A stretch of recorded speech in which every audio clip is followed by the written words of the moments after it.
Good evening, everyone. This is Chef John Ocran again, talking to you from my balcony from Accra. Still kind of going through all the updates from the government and from, media outlets about the coronavirus. Seemingly, it's kind of going down, and many nations, especially in the West, have started lowering the level of, emergency, and, people are now able to go out a bit more frequently. Still fingers crossed, still believe that our jobs are going to come back, and hopefully I'm really hopeful that possibly by the end of this month we can see some liftoff, but that's just kind of my speculation, it's my hopes really.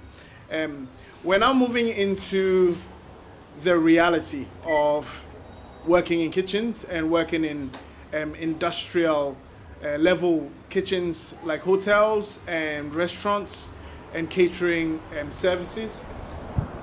Now, the manner in which I'm going to be describing and teaching from my experiences, it's not the typical school of thought in Ghana. I find that in Ghana we're pretty old school with how we hand down knowledge. It's pretty much based on examination and a lot of tough regimented breakdown of the individual to prove that you have either memorized what you've been taught, or prove you're worth your salt. I tend to learn in a very different dynamic. I'm a very visual sort of process mentality going on, and I believe that is pretty much how I got to learn in my travels, and I find it way more efficient, definitely way more forgiving, and it builds a sense of system of trust, bonding, and definitely a lot of reference. If a person is learning from liberty and feeling open about asking questions and feeling free to sort of develop themselves naturally, I believe it creates a culture whereby whoever is coming after them is taken on in the same kind of fashion. But in my time here, for the past 5 years, which is going to be a bedrock for my narrative, I find that people are broken down for even asking questions. People are broken down for saying the wrong things at certain times or doing the wrong things at certain times. And what it does is it creates a culture of stagnation. And people hold on to wrong things they've learned. People are too proud to ask questions. And funny enough, mistakes are made in service. And it creates a lot of unrest and customer complaints and so on and so forth. So if you're looking for the old school kind of way of learning in Ghana, this is the wrong channel for you to be on. This is not where I hold information and see bits and bobs out so that I come out on top. That mentality doesn't work here at all.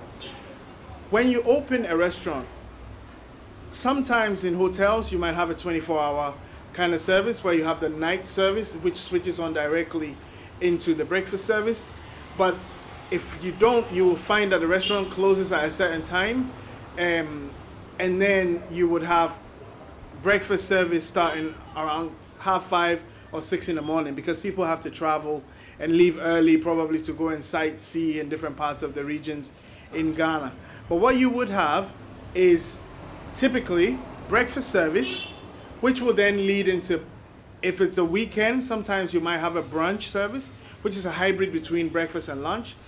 You have a lunch service, which is pretty busy because of the businesses and meetings and people taking food away off site and so on and so forth. Then you might have like a happy hour sort of afternoon tea, which is pastries, especially for functions and banquets.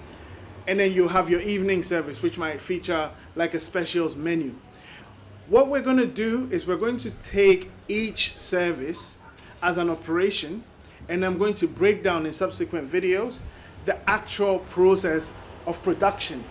And then we're going to hammer home what tools you're going to need, what techniques are prevalent in those sections for those particular service, and the items that we produce. So it's going to be broken down into from conceptology to service to the plate, and even how you're supposed to organize yourself to be ready for service functionally.